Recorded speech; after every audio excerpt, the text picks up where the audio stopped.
Here from Elise 10 Designs, and welcome to another sewing tutorial. This time we're going to be sewing some lace without a traditional seam. So you want to have two pattern pieces. I am doing the back of a bodice. So there's a center back and a seam for boning and then a side seam. You're going to want to have a rotary cutter with you and some embroidery scissors that are sharp, and also a basting needle and thread. So you start by lining up your lace pieces.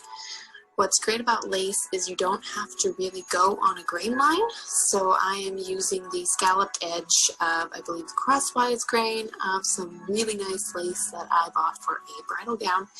This dress is a work in progress. So you'll be seeing the final product hopefully eventually soon. The wedding is this August. So yes, it's going to be very pretty. And what I'm doing now is I am basting that seam line just to make it clear where the seam is going to go, and so I can align it with the other piece. So I'm checking and double checking, making sure that stitch line is completely straight. Now I am going to cut out the piece around the regular seam allowances that are going to be just regular seams. But for this special one here, I'm going to cut a very, very wide. I am cutting around the lace motifs as well, because you are going to be overlapping this to the other side of the piece to eliminate that having a seam there. So now we're on to the second piece, and we're doing the same thing, taking some long basting stitches to mark that seam line. And you're going to want to check it against the other piece and make sure they fit up very nicely.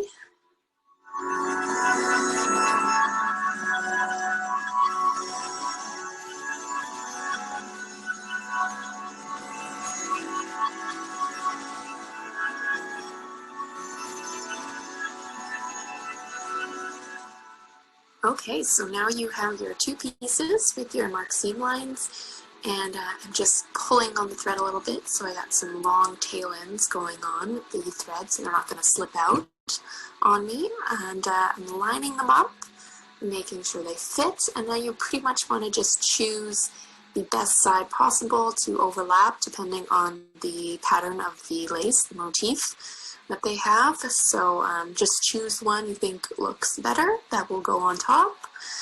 Try to avoid a lot of bulk, and then you want to use your embroidery scissors like I'm doing here, and just cutting out that excess along the pattern, and you're going to want to pin that to the other piece, overlapping it nicely so that it all looks like one. It's pretty nifty, and you don't get that ugly seam line because of the sheerness of the lace. It's a very nice finish. And to sew, you just follow the lines of the lace around the flowers. Get it as close as you can to tracing around the curves. There's a little bit of cheat that you can leave, but you know, as long as they stay flat and secure and they're not gonna rip apart, then you are totally fine. It's a lot of lifting your presser foot and going nice and slow. So do that and you'll get a nice flat piece, and I'll show you what to do after that.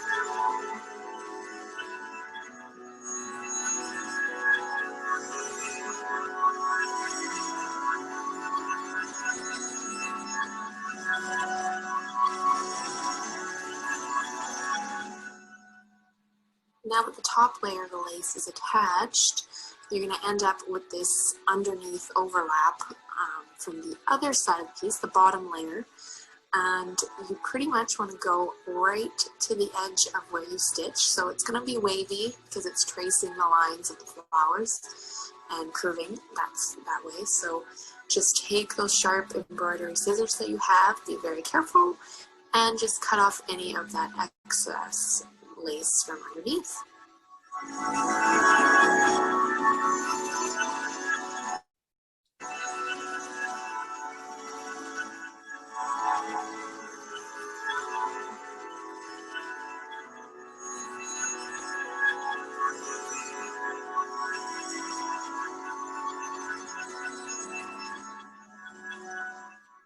Well, that about does it for this quick sewing tutorial. I've done the exact same thing for the other side of the bodice, and I hope you liked it and found it helpful, and hopefully it made lace a little less scary for you. Remember to subscribe.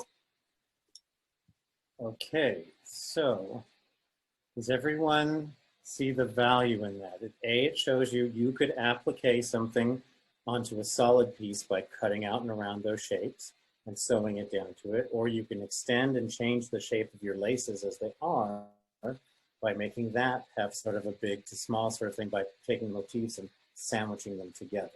Okay, so I wanted you to understand the sewing of this sort of stuff, and so you could actually even take a scallop bottom, cut that out real nice, then applique that onto one that doesn't have it, and stitch that together, and that would make it where you can change it and create extra long yardage or the shape. So everybody understands that? Okay, so now what I'm going to do is I'm going to show you my little demo and try to be as quick as possible so we can get down to looking at stuff on each other's things.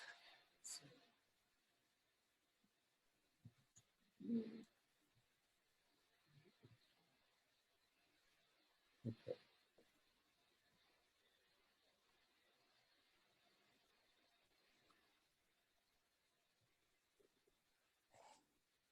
Okay, so everybody can now see my blank desk. I am going to, first of all, take my figure, and here's my curvy figure, and I'm going to pick a geometric shape. In this case, it's going to be an oval, because I saw this dress swipe that I really liked, and I thought a curvy girl would look good in that. It's got enough room for her to float around inside. It's not too body conscious that she could be conscious and not confident in wearing this shape. It's a shape that would look good on her. So I like this has got like an oval and rounded sort of shape.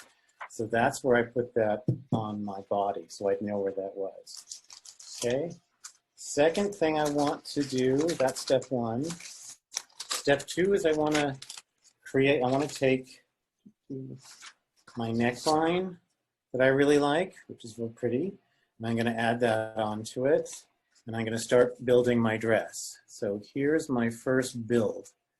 It's an oval shaped dress, very curvy and round. I plotted out some bias seams. I created a neckline that looks something similar to this neck that I've got here. Okay, I am going to fill in with some lace eventually there. But I want to plot right now some line work that has something to do with a swipe like this that I saw, because this has like a diagonal sort of ruffle. I noticed a lot of people liked ruffles.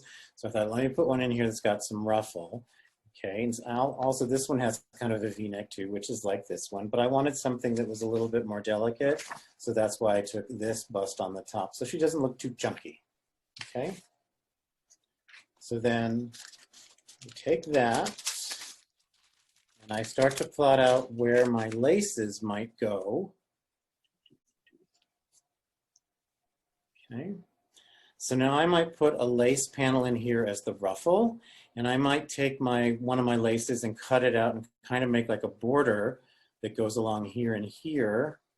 And then I might continue this same lace back up inside of here. So it kind of looks like it's shooting through, almost like it's an underpiece. Okay, so I've got lace one, lace two here around the borders. It all fits into my bias cut seaming that's then going to get hidden by the fact that I'm putting this other lace on top of it. Okay, so step three is I put my laces in, the red indicating the first lace, which is going to be So you guys know what laces I'm using. I'm going to use this heavier lace because my swipe shows a ruffle that's got a little bit more body to it, okay? My base is going to be my linen because I want that to have a little more body to match up with this lacy fabric, because this lacy fabric isn't incredibly drapey.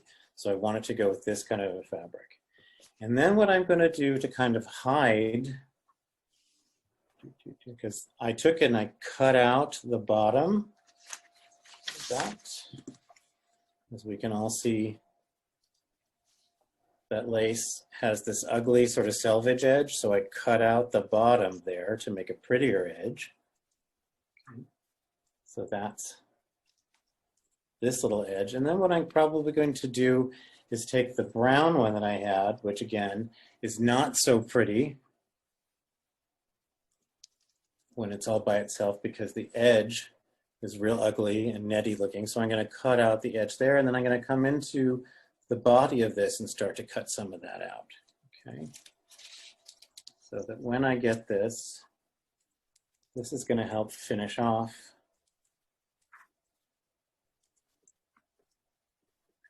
and hide the seam that's underneath there that's joining the blue lace to the blue linen, okay? So this becomes what I've represented in black here, and this becomes what I've represented in red, okay? So I'm covering up those seams that I originally had that aren't going to be so pretty because they're such a hard edge and hard line, to make it more organic by putting that together.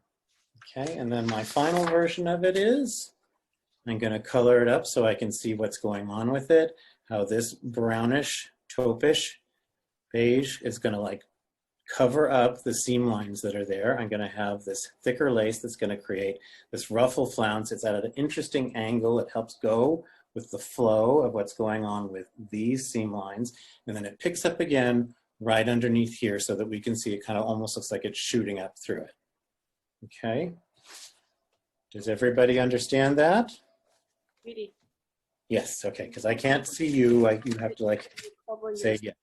With your lace, it can integrate all space really nicely because everything should be organic, just like everybody else. Mm-hmm. That's a very good way. And I can actually curve this because this has a little bit of a stretch to it, so I can kind of make a minor curve. I can't go whoop like that because it's going to create all kinds of wrinkles, but I can give it a little curve and it's okay. And again, you're going to stitch it like that stitch demo that we just watched. Okay. All right.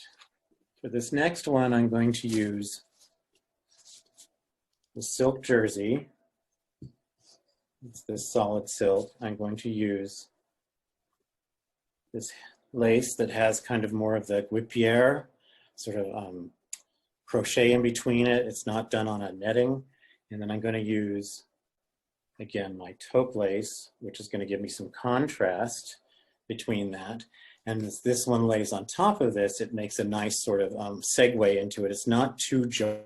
All of the tones look kind of earthy, so they kind of complement each other, okay? So I am going to take my figure and I'm going to use a rectangle, long sort of column. And I'm going to think about using those fabrics that I'm doing. And I'm going to start with some swipe that I like. I like this swipe because I like this neckline. It's kind of overall-y looking, a little square. I like the fact that this almost looks like it's instead of a pleat, it could be an overlay. And I like this swipe because this is actually an overlay over something else. This could be then divided up later when I get to like needing more separates. I can now make a version of this. It's a tunic top with a big pant or a skirt that goes with it. But for right now, I'm gonna make it an all-in-one thing, a layered garment, this being layered over a column that's underneath it, and they'll all be sewn together up here in the bust line, okay? So with keeping that in mind, I'm going to build my dress. Okay, I'm keeping it very column, but I'm giving myself a little bit more fabric here. And if I wanted more drama, I could make this even bigger with more volume, but I'm kind of going by right now what I see in my swipe, the split, this sort of gathering that happens here. I'm going to add it as a channel with a tie. So if I need to adjust the fit, a tie is a good way to do that. Some people had like a tie in the back of their designs. That's really good because that keeps it closed, or it can change the silhouette a little bit, okay? So this is gonna be a rectangular underskirt that's gonna join up here at the top, okay? And I'm keeping something that looks like the essence of what's going on with this while combining it with this guy, okay? All right. Step 3, I'm going to take and think about where I'm going to add my laces. Now, because this one isn't so much about adding in bias seam lines, I'm adding the lace to this by using a lot of lace in my underdress, so I get transparency. And I'm going to see things just to about above her knee, because we have to be modest in some ways with this stuff. Like somebody who had that high slit on the top, I think it was Rachel, that you got to think about like seeing her underwear and stuff like that. And then I'm going to border this with my dark taupe, so it helps soften up the line that happens here, and it softens up that line that I had on the top so that I don't get this same hard edge that's happening there. So come, she can't hear, everyone can't hear? I can hear. Yeah, I can hear you. What happened to Sokol?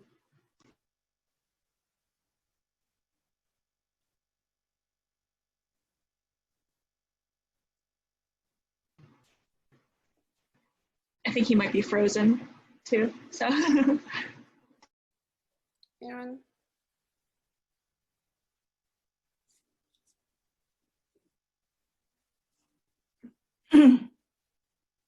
Hello, am I frozen? Yeah, you are frozen. Uh-oh. No, it's fine. Yeah. oh no, you were. Am I No, fine you're now? good. Yeah. Am I fine now? Okay, this is gonna end really soon. Okay, so last thing is I'm gonna put my colors inside of there, indicating this is my silk jersey, my taupe lace, and my big wide lace that's got lots of skin showing through it, okay? We good so far? I'm still working? Okay, last one, just I was doing this while Jill was talking. If I take that same rectangle, okay, and I want to plot in some seam work, okay, plot in some seams. And then if I want to add 2 more geometric shapes to that, here I've added 2 rectangles on a fold, okay? And then maybe I want to take and make it a little bit more organic. And I collapse that shape and I make this much more that sort of real organic shape, like if I was looking at this sort of thing, okay? And then I would continue on to render in partially the color so I can see what that looks like. I might add the lace up inside of there as well, but I'm trying to soften up the hard lines that I had inside of there. This could either be lace or this could be a solid if you wanted it to be. It could sew onto that, and I don't have this extra piece stuck in here, and that's just how my seams are gonna be. Okay, so that gives you variety and a way to like start thinking about different shapes. Okay. Everybody got that? Yes. Okay, I'm going to stop this so that hopefully I'll stop freezing. Okay, we good? Sumi wanted to show something to you guys. Some like actual sample that our senior last year created for the Baby Meister team. So it will be helpful when you see actually what they can do, which means you can do that too, skill set wise. Hold on a second.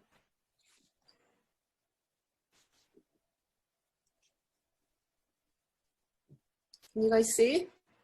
Yes? Yes? Okay. Yes. So one of the like a simple, you know, like a treatment. I mean, this could be like you can add, let's say you can do your lace applique right here. And that you can add your stitching around it, like not all over it, that's too much work. But let's say around like a bust line or something, you want to have some opaque thing happening here and then some sheer because you're sexy. Just imagine that that's a cup, like a bra or something, you know. So you can put some lace in here and then kind of go around with your like a chain stitching and then like a very simple way. You know, it shouldn't be too labor intensive. And then this is one of the things that we keep saying, she has this organza here and then she did a little pleating, but pleating will not be our thing because it's too harsh. When she put the lace on top of the chamois, we keep saying, do you have to cut out the background so it looks more transparent? She did it like toward the end. Can you see the difference between this and this? A lot more lighter. You can see the like your, maybe this could be your skin color because we are doing the lace, I mean the slip dress, so it'll be more sexy. Imagine that if this is a bra cup, she did it for the men, but by the way, but if you're doing it, if you're applying that to us, this could be more chunkier lace, but that could be your bra cup, one of the bra cup. This could be sheer over other colors, so you have like a two-tone kind of effect. You know, that could be pretty too. And then you can cut, like Erin was showing how you cut your lace, but you can cut even like kind of overall pattern, depends on how you cut it, you can kind of create very organic shape. I mean, this was a laser solid. I don't think you can do that, but it's kind of showing you that echoing. I don't know why it's echoing. Okay, so when you create some like applique piece, I mean, we did it for slightly more evening kind of dress, not for the daytime dress. But let's say if you want to build your own kind of pattern, still utilizing a lace, some of the smaller flowers, some of the piece of the part of the flower, or some leaf or something, or it could be two different lace. You can combine them together and then you put it on top of the solid, like a netting or solid lace to create this pattern. That'll be pretty. And if you, let's pretend this could be on top of your bust line, which is kind of cut fabric, kind of pleated to emphasize the volume and emphasize the three-dimensional volume, which would be pretty too. And then this is a small mini mannequin version, but you can see that, you can see the skin color coming through, just a chunky lace, but there's no straight edge. It could be like overlapping like this, so creating your own kind of shape.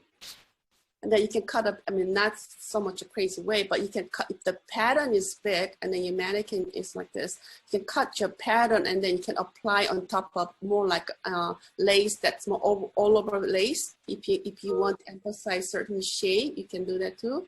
These are like, it's not just one dish because we try to showcase all of her treatment on one body. So it looks kind of complicated, but she kind of spread open her pattern of the lace. She applique on top of here, and then she mixed two different kind of lace, and then like some treatment on top of here. And then you don't want to go too much three-dimensional like this much, but I'm trying to say there's area more dense together, and then it's kind of integrate into the space. It opens up so you can show your skin.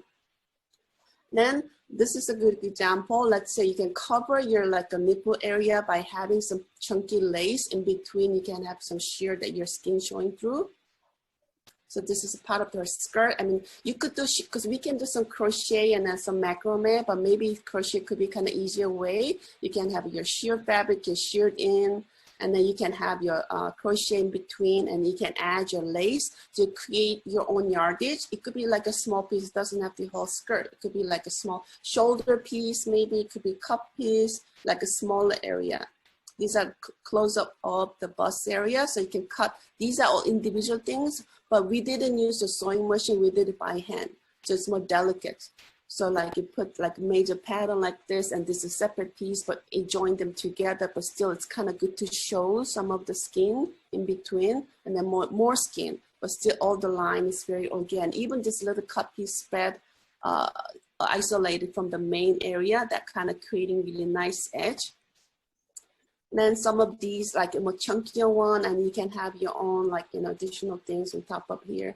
But when they actually apply to the model and use the actual lace, you have to adjust everything, because we did it on the mini mannequin. We kind of used the more like the mock-up lace rather than actual lace. Lace was very expensive. When you apply to it, you have to think about how you want to cover your crotch, how you want to do like you know, seaming. The like, you know, tutorial thing that Erin was showing, how do you do that together so you can, it looks like a continuous piece. And then this is the other action from the Jason, I was on that team too. See that, I mean, this was wool and then we add the lace, but how they kind of, how this is assuming, she kind of deteriorated like in the main fabric, kind of, and then join her lace together. So it looks like a nice gradation. I was looking that too, actually for the Isabella too, because she has that, you know, the image that looks like need to be more like, you know, fade away from the main fabric to the lace, but it's very delicate and looks very expensive too. You can do your own like an applique to this is organza. You can cut piece and you can cut maybe 1 or 2 different lace, and then you can decide what's the space in between, so you can create your own pattern. I mean, this might be a little too much, but not saying a heavy fabric, but you can mix 1 or 2 or 3 even lace if that has like a different scale of the lace. So you can do your own collage of the lace for the small portion. And also maybe for your strap, or maybe like a certain hemline, or maybe you want emphasis some like the edge of your shoulder or something. You could do very simple like, you know, herringbone stitching, but that could have a little tonal color, which could be very delicate, but still kind of expensive. And then also if you have the other color underneath of your lace, you're creating very romantic kind of, you know, kind of richer kind of feeling. So you know, think about putting the different color underneath of your lace. And then if you kind of, you can cut it like here, or it could be bottom of your, you know, skirt, or maybe like upper area too. And then this is other one, it's kind of mimicking the lace, but she did like a felting using the cottony kind of gauzy kind of stuff. It could be a silk. You can do the felting on top. This was wool, but you can do it on a heavier silk. So you can do like a punching. So you can kind of do almost like, you know, felting effect, but that has a feeling of the lace. I think that could be good too. These are all done by our student, which I mean, she graduated last year. And then this is what actually what I made for their project, but this is very simple way. You did like a running stitching around it, and then kind of connect them with a little stitching, random stitching. It doesn't have to totally match. It could go in outside of the line or like even longer. This will take too long, but if you're doing any kind of organic shape, and then in the center, these are my other little kind of like plasticky things, but for you, you can kind of cut your lace and then put it in the center and then do your stitching around it. Not all over, you don't have a time to do all over, maybe certain kind of emphasized area. I'm showing you some other swipe that could be kind of interesting for your sample. When you're doing, I mean, because your green color is our color too. So when you have a lace placed in, and then this is solid, you can applicate your lace to creating this abstract kind of shape. Maybe upper part is like a green color 1, the bottom part is green color 2. So you're kind of doing the gradation too. And then lace applique, you can have 2 or 3 patterns together. You can join them together by hand, and then you still need to have a base, with a sheer base here. So you can kind of join them together. Not the large area, I would say, it's too much of labor intensive. A smaller area that creates very artistic kind of texture, that's nice too. And then very delicate, like, you know, like the tonal, and then that kind of create an interesting texture on top of, that has a function, but for your dress. And then something like this, it looks like it's sheared in, but actually what you do is like, you know, running stitch by hand, and then you pull it tighter. So you will create this kind of look that will be eventually you can use around the waistline, but also you can use it on the shoulder.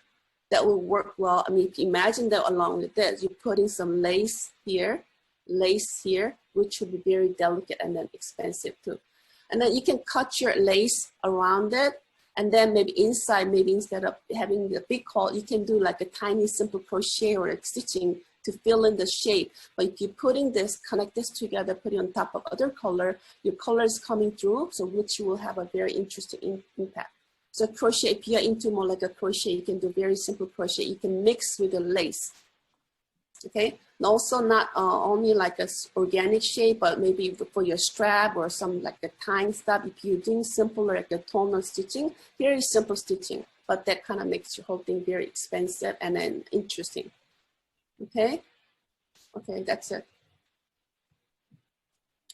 Okay, great. So my students can stay.